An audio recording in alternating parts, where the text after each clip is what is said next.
Vamos estar estudando a carta aos Colossenses. Vamos ter uma série de pregações nessa carta. Então, convido os irmãos para abrir as suas Bíblias em Colossenses, capítulo 1. Vai ser aqui a dinâmica. Vai ser o livro que nós vamos tratar por um tempo. O livro de Colossenses. Aleluias.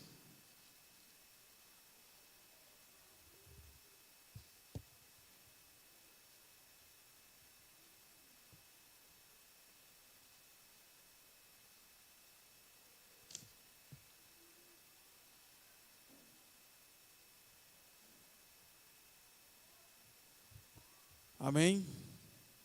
Diz assim a palavra, Colossenses, capítulo 1. Paulo, apóstolo de Cristo, pela vontade de Deus, e o irmão Timóteo, aos santos e fiéis irmãos em Cristo que estão em Colossos. Que a graça e a paz de Deus, nosso Pai, esteja com vocês. Damos graças sempre a Deus, Pai de nosso Senhor Jesus Cristo, quando oramos por vocês, desde que ouvimos da fé que vocês têm em Cristo e do amor que vocês têm por todos os santos, por causa da esperança que está guardada por vocês nos céus. Desta esperança vocês ouviram falar anteriormente por meio da palavra da verdade do Evangelho, que chegou até vocês. Esse Evangelho está produzindo fruto e crescimento em todo o mundo, assim como acontece entre vocês, desde o dia em que ouviram e entenderam a graça de Deus na verdade.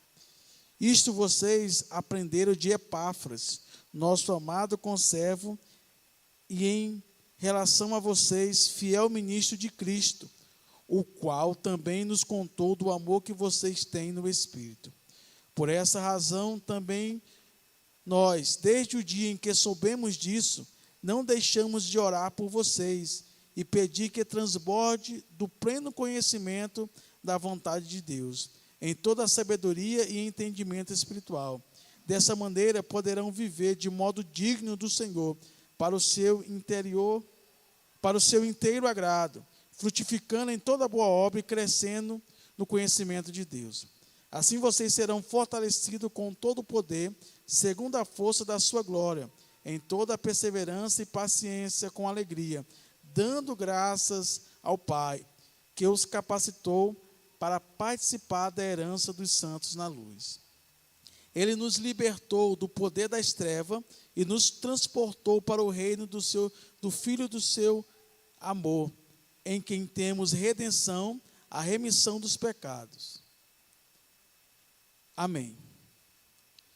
Meus queridos e amados irmãos, como nós falamos, nós vamos empreender pregações acerca da carta aos Colossenses. Essa carta é uma carta escrita por Paulo. Pelo menos de maneira majoritária, pelos estudiosos da Bíblia, é entendido que Paulo é o escritor dessa carta. Paulo, ele escreve essa carta aos Colossenses devido a algumas situações que essa igreja estava vivenciando. Colossenses era uma cidade que, nos séculos 4 e 3 a.C., era uma cidade bem ativa, era uma cidade que era uma cidade cosmopolítica bem visitada e geograficamente bem localizada. Mas devido a alguns acontecimentos e mudança de governo, essa cidade ela foi uma cidade que foi perdendo a sua importância ao longo do tempo. Já na época de Paulo, essa cidade não era a cidade mais importante da região. Nós podemos citar, por exemplo, Laodiceia, podemos citar Éfeso, que era uma cidade que ficava a alguns quilômetros de distância, mas assim fazia parte de todo o contexto geográfico ali de Colossenses. E Paulo, ele escreve a carta a essa igreja. Paulo, ele não funda a igreja de Colosso, ou a igreja em Colosso. Essa igreja, ela é fundada, talvez, ou propriamente dito, por Epáfra, porque Paulo, ele passa cerca de 2 anos pregando o evangelho em Éfeso, e Epáfra foi um dos seus discípulos.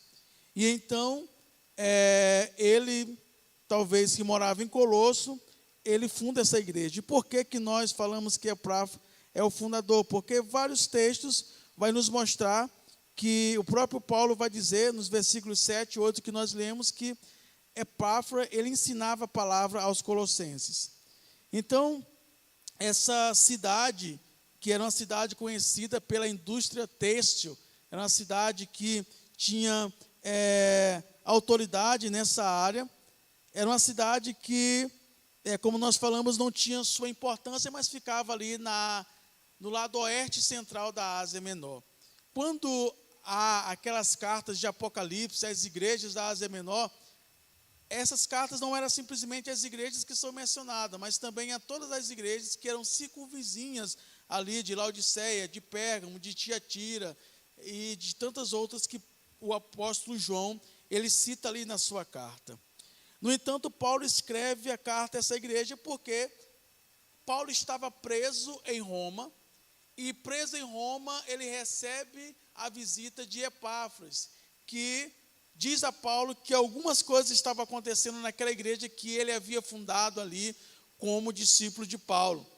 E era uma igreja que amava a Deus, era uma igreja que tinha compromisso com o Senhor, mas alguns ensinamentos errôneos estavam sendo disseminados naquela igreja, e era necessário que Paulo pudesse ajudar a Epáfras a combater tais ensinamentos. E nós vamos ver isso, por exemplo, no capítulo 2, versículo 4, quando ele fala aqui, capítulo 2, versículo 4, quando ele diz: digo a vocês para que ninguém os engane com argumentos falaciosos.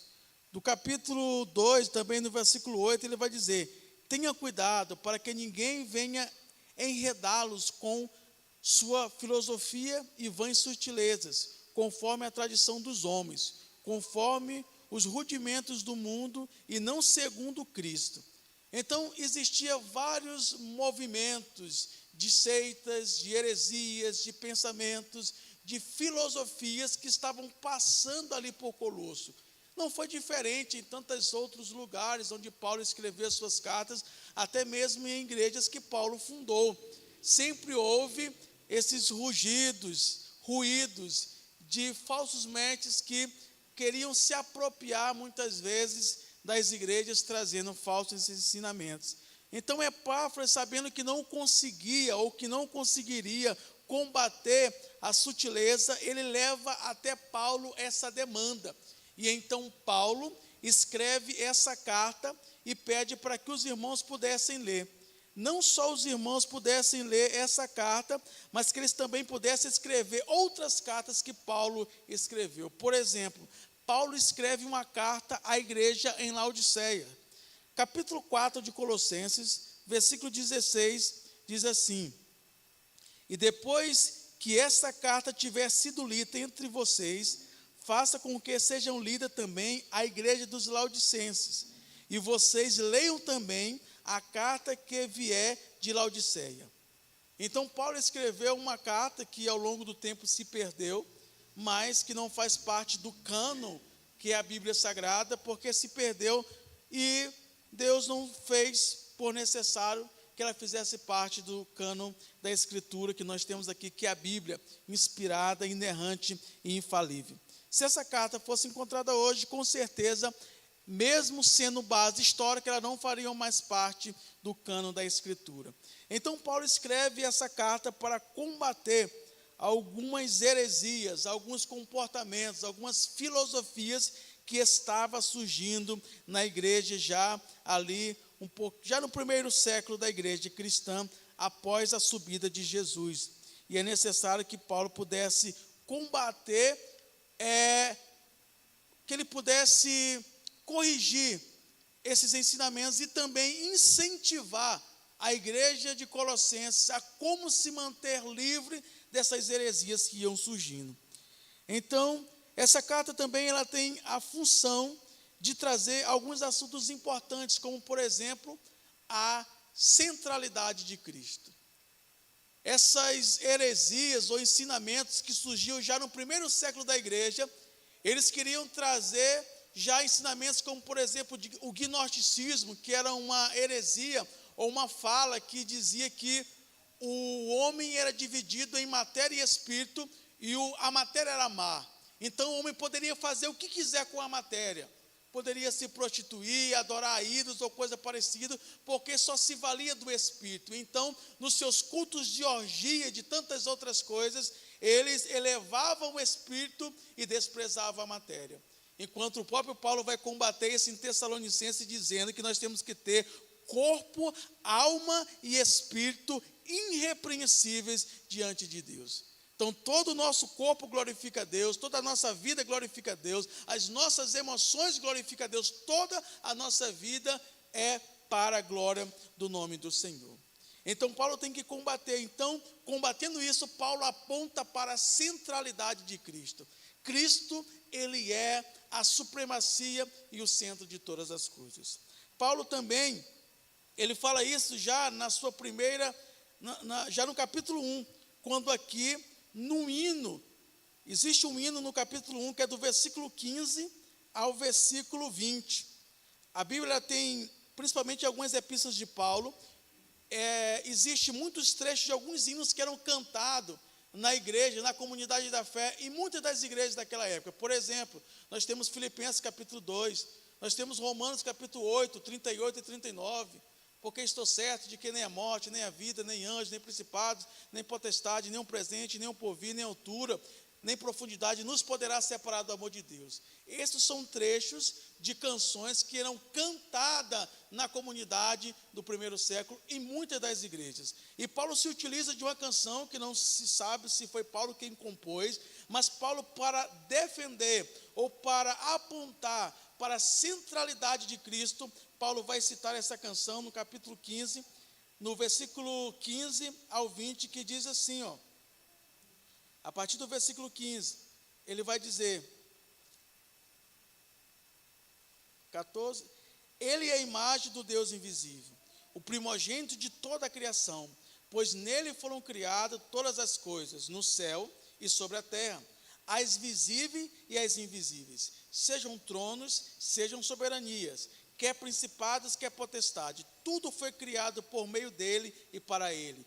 Ele é antes de todas as coisas, nele tudo subsiste. Ele é a cabeça do corpo, que é a igreja. Ele é o princípio, ele é o primogênito dentre os mortos, para ter a primazia em todas as coisas, porque Deus achou por bem que nele residisse toda a plenitude, e que, havendo feito a paz pelo sangue da cruz, por meio dele, reconciliou consigo mesmo todas as coisas, quer sobre a terra, quer nos céus. Então, Paulo mostra no capítulo 1 já a centralidade de Cristo, a supremacia de Cristo, que todas as coisas subsistem nele, para ele e por ele. Paulo também, ele fala no conteúdo dessa carta sobre a cosmologia e os poderes. Do versículo 16 e 17, na mesma canção, ele vai dizer, pois nele foram criadas todas as coisas, no céu e sobre a terra, as visíveis e as invisíveis, sejam tronos, sejam soberanias, quer principados, quer potestade. Muitas das seitas e das heresias e das filosofias que surgiram no primeiro século, eles elevavam a natureza à condição de Deus.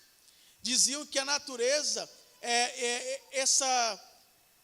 essa ideia, ela foi bem difundida desde os anos 90 no mundo ocidental, dizendo que Deus está em tudo. E essa fala, Deus está em tudo, faz com que ela mal interpretada vai querendo dizer que Deus é a natureza, que a natureza é Deus.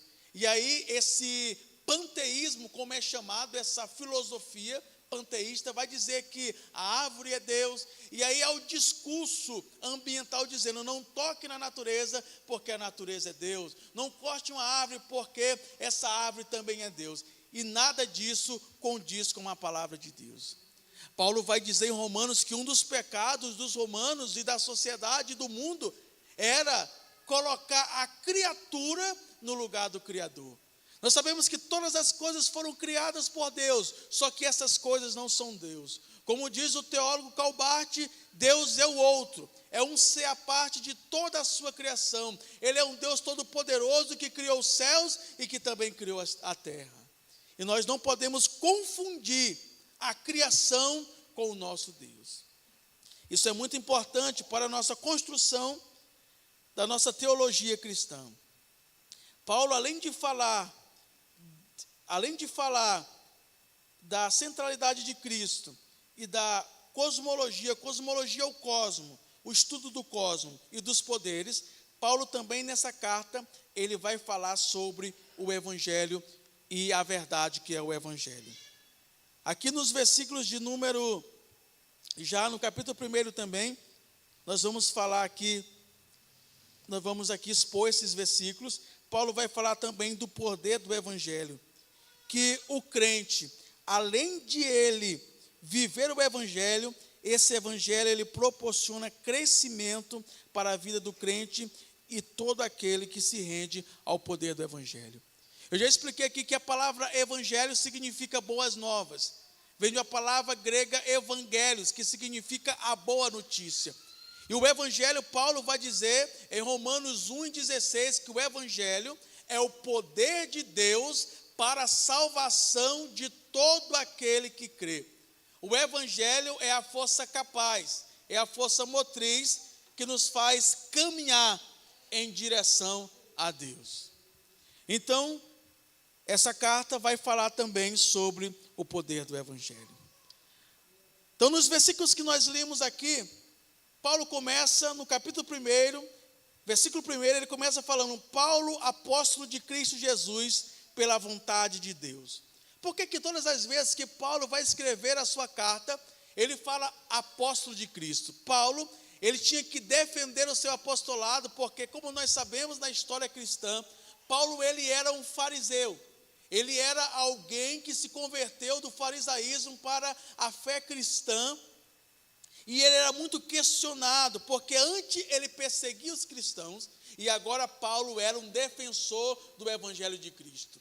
Então era necessário que Paulo pudesse defender aquilo que ele cria e onde ele pertencia, era a identidade dele. Paulo sabia o que ele era, então todas as vezes que Paulo vai escrever uma carta, como de comum, uma epístola tem a sua estrutura entre início, saudação, conteúdo e encerramento. E na saudação sempre Paulo está dizendo: Paulo, apóstolo de Cristo. E ele vai dizer mais, ele é apóstolo de Cristo, sabe por quê? Pela vontade de Deus. Paulo é apóstolo de Cristo pela vontade de Deus. Nós estamos aqui pela vontade de Deus. Talvez você pense assim: hoje eu vim, eu vou separar esse momento para ir naquele culto, ou naquela igreja, ou encontrar alguém. Não, você veio aqui pela vontade de Deus, porque Deus, ele tem o poder sobre todas as coisas. Você não está aqui por acaso, você está aqui pela vontade do Senhor. Foi Ele que te trouxe, não é uma coincidência. Você não veio aqui para ver alguém, você veio aqui porque Deus te trouxe para ouvir a sua palavra, pela vontade de Deus. Nós somos crentes pela vontade de Deus, nós somos servos pela vontade de Deus. Nada vem de nós, mas é tudo pelo amor, pela bondade e pela vontade de Deus que opera sobre as nossas vidas. Louvado seja o nome do Senhor. E ele diz mais, pela vontade de Deus, e aí ele diz: e o irmão Timóteo, aos santos e fiéis irmãos em Cristo que estão em Colosso. Aos santos irmãos fiéis em Cristo que estão aí na cidade dos Colossenses. Quando Paulo usa essa expressão santos, a expressão santo na Bíblia está relacionada na sua ideia mais simples, que é separado. Santo não significa na Bíblia perfeição. Se houve essa má interpretação, ela não é bíblica. Não é porque você não peca, ou que nunca pecou, que você é santo, não. Santidade na Bíblia está relacionado com você ser separado para poder fazer a obra de Deus, viver tudo aquilo que Deus tem para que você possa viver de acordo com a palavra dele. E nem sempre vamos acertar em tudo, vamos errar, mas nós vamos melhorando à medida que nós vamos conhecendo a Deus e conhecendo a sua palavra. Aos irmãos santos e fiéis em Cristo que estão em Colosso.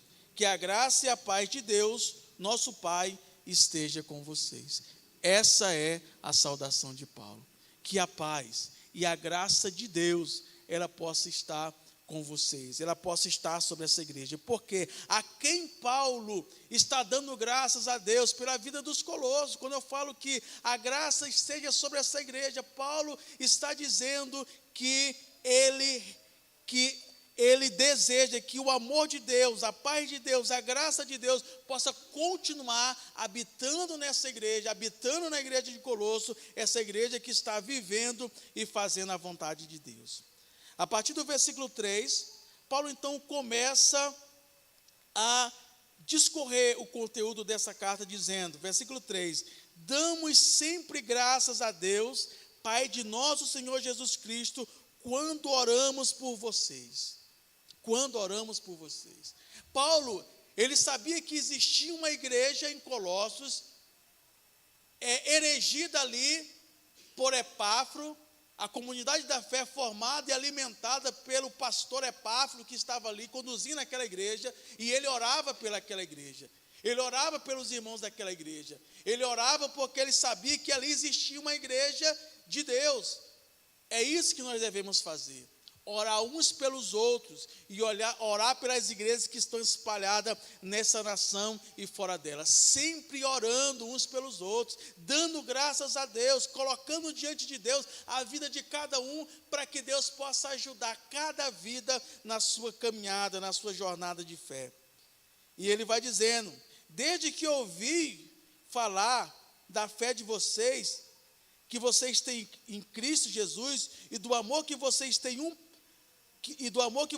por todos os santos, por causa da esperança que está guardada para vocês nos céus. Ele está dizendo que a igreja em Colosso é uma igreja que tem amor, é uma igreja que tem fé, é uma igreja que está alimentada com a palavra. Sabe por quê? Por causa da esperança que eles aguardam, que é o céu. Que é o céu. Em vão estaríamos aqui se nós não temos uma esperança maior, que é um dia estar para sempre vivendo nos céus com o nosso Deus. A igreja não é só esse ambiente em que nós ouvimos louvores, levantamos as mãos e ouvimos uma palavra que muitas vezes chega e nos conforta. Não, nós temos uma esperança muito maior, que é a esperança do céu, que é a esperança que um dia tudo isso aqui vai passar e que nós estaremos para sempre com o Senhor nos céus. Essa deve ser a nossa motivação diária, em saber que nós não pertencemos a essa terra, estamos nessa terra, mas nós não pertencemos a ela, somos cidadãos dos céus. E isso tem que nos motivar, tem que nos alegrar, tem que trazer alegria em nosso coração todos os dias, saber que as lutas que nós passamos aqui, as injustiças, as situações difíceis, as coisas que nos desagradam, que nós olhamos que não está de acordo com a santidade de Deus, mas tudo isso vai passar e nós estamos caminhando, mesmo mediante um mundo que jaz do maligno. Por quê? Porque nós temos esperança de um dia estar para sempre com o Senhor nos céus. E quem pode fazer isso e viver essa verdade? Aqueles que entregaram as suas vidas para Jesus, que decidiram viver uma vida de santidade. Que vida de santidade é essa? Ser separado para Deus, para viver e cumprir a sua vontade. E ele vai dizendo, é por causa da esperança que está guardada para vocês no céu, que vocês agem dessa forma. E ele continua dizendo, desta esperança vocês ouviram falar anteriormente por meio da palavra da verdade do Evangelho. Foi através do Evangelho que vocês creram nessa esperança. Foi através do Evangelho que vocês acreditaram nessa esperança. Quando vocês ouviram falar anteriormente nessa esperança, isso tem movimentado vocês. É essa a força que o Evangelho faz na nossa vida. O Evangelho nos dá força para que nós possamos nos movimentar, viver a partir dele e para ele, obedecendo, porque é a palavra da verdade.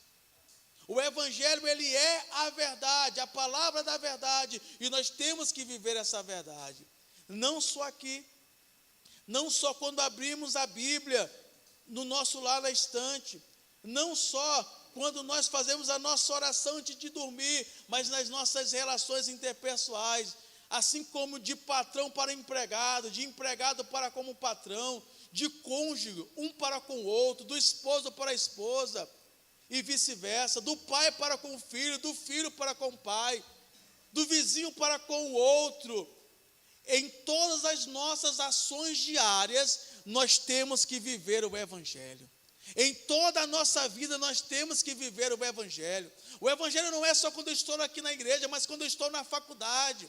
O Evangelho é quando eu estou no trabalho, é quando eu estou na escola. O Evangelho que eu vivo é a maneira como eu me visto, é a maneira como eu trato o outro. Em todas as coisas, Deus tem que ser glorificado na minha vida, e é o poder do Evangelho que me movimenta nessas verdades que eu ouvi, que eu tenho ouvido, que eu acredito, as verdades de Deus.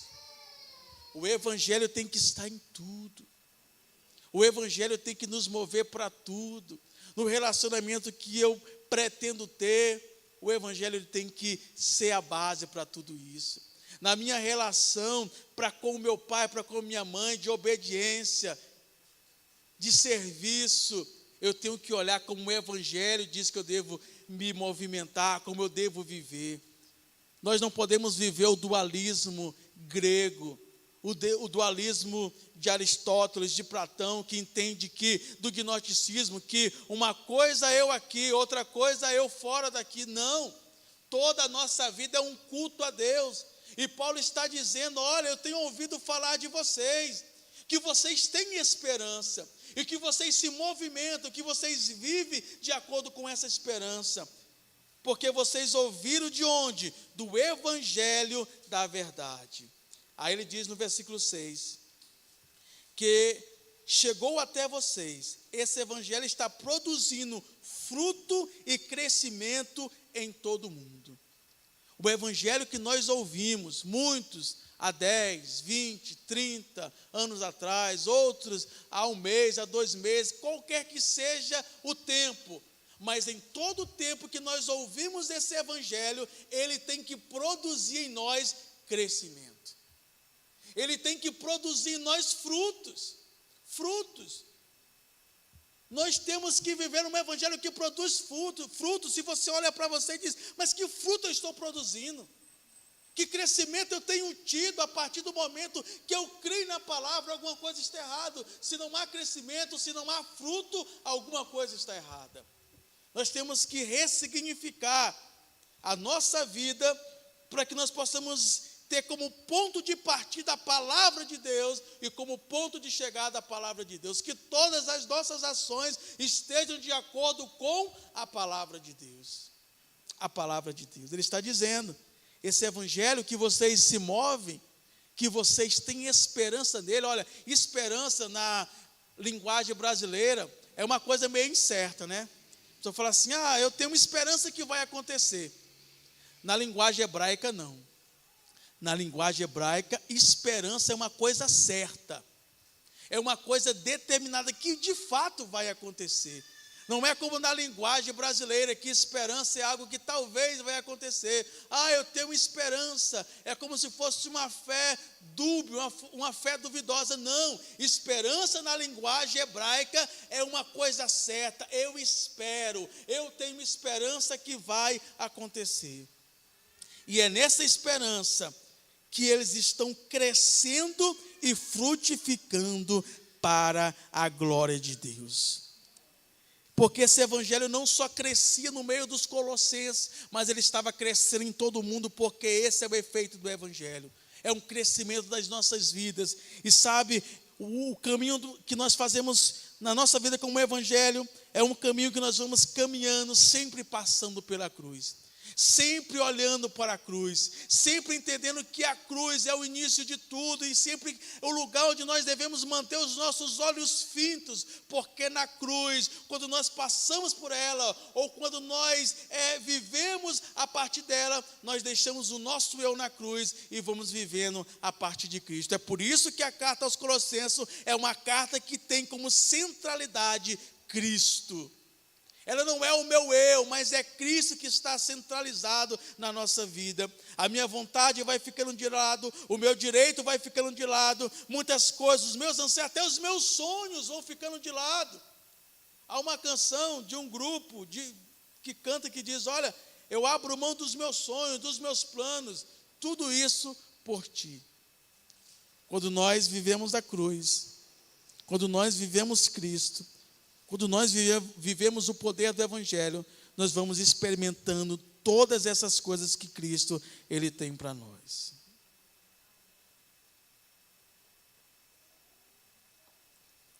E Ele continua dizendo, versículo 7. Isso vocês aprenderam de Epáfras, nosso amado conservo, e em relação a vocês, fiel ministro de Cristo, o qual também nos contou do amor que vocês têm no Espírito. E aí, a partir do versículo 9, Paulo começa a fazer uma oração pelos colossenses, dizendo assim: por essa razão também nós, desde o dia em que soubemos disso o quê? Que eles creram no Evangelho e têm esperança dos céus. Aí ele continua dizendo: não deixamos de orar por vocês e pedir que vocês transbordem do pleno conhecimento da vontade de Deus, em toda a sabedoria e entendimento espiritual, que vocês transbordem.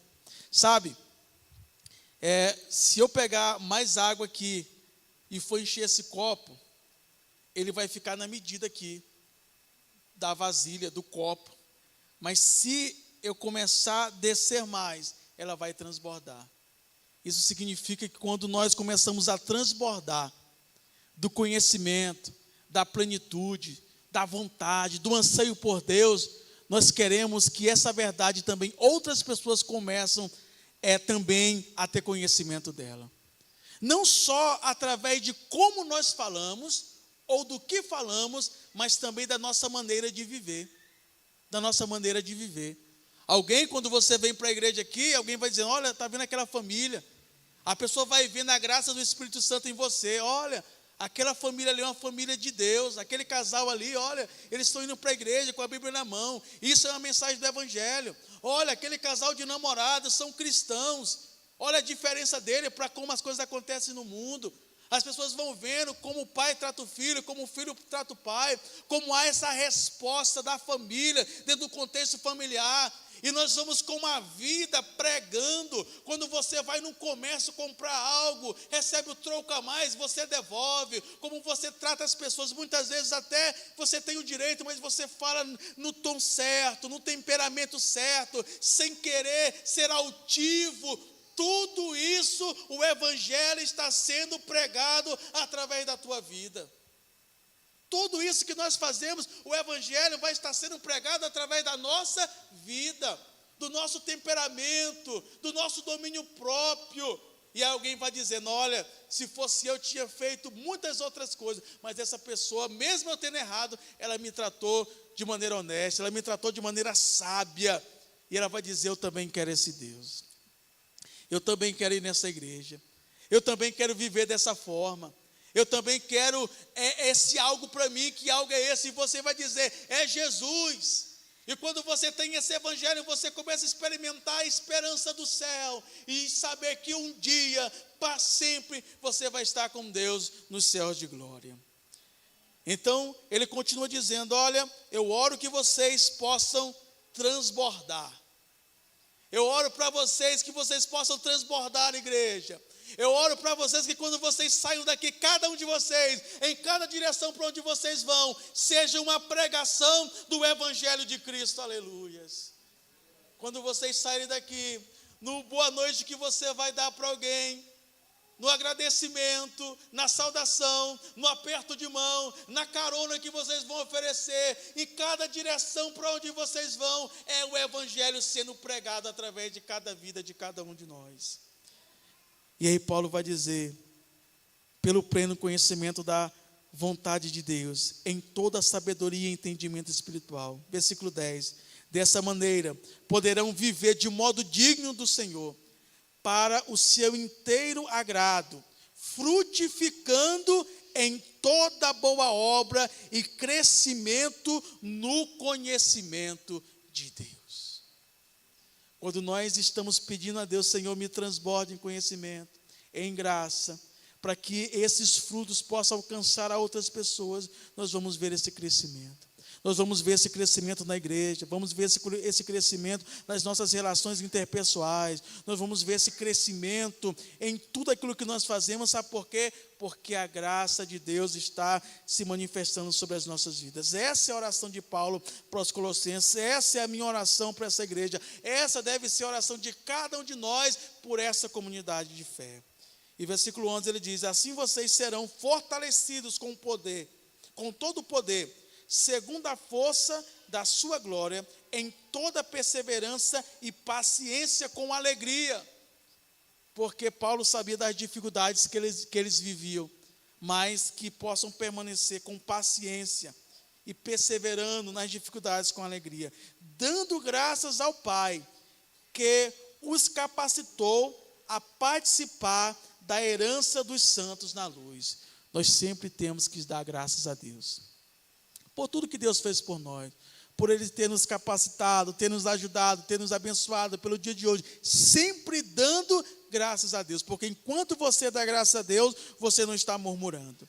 E por fim, no versículo 13 e 14, ele vai dizer, Ele nos libertou do poder das trevas e nos transportou para o reino do seu Filho amado. Essa expressão transportou no hebraico, ela é a mesma expressão de alguém que tira uma planta de um terreno e planta ela em outro terreno. Nós estávamos plantados neste mundo, vivendo tudo aquilo que o mundo nos diz que nós deveríamos viver, afundados, mas Ele nos tirou dessas trevas e nos plantou no reino do seu amor, do seu Filho, no reino da luz. Nós somos plantados em Deus, fomos plantados em Deus, a videira verdadeira. E, por fim, ele diz, versículo 14, em quem temos a redenção e a remissão dos nossos pecados. Redenção e remissão é uma figura típica do Antigo Testamento, quando alguém estava devendo uma grande dívida, para que essa pessoa não fosse morto ou colocado como escravo, ela tinha que ser redimida. O que era redimir? Alguém ir lá e pagar o preço por essa dívida. Cristo pagou a nossa dívida. Cristo pagou a tua dívida. Você tinha uma dívida, ou você tem uma dívida que você contraiu por causa do pecado, por causa da vida pecaminosa, por causa da origem pecaminosa que há no ser humano. E ela só pode ser paga através do sangue de Cristo derramado na cruz do Calvário. Da cruz do Calvário. Caso contrário, você está condenado. Caso contrário, nós estaríamos condenados. Mas Cristo pagou essa dívida e diz, olha, está tudo pago. Está tudo pago. E a pergunta sempre é, e o que eu devo fazer agora? A resposta é, viva para a glória de Deus.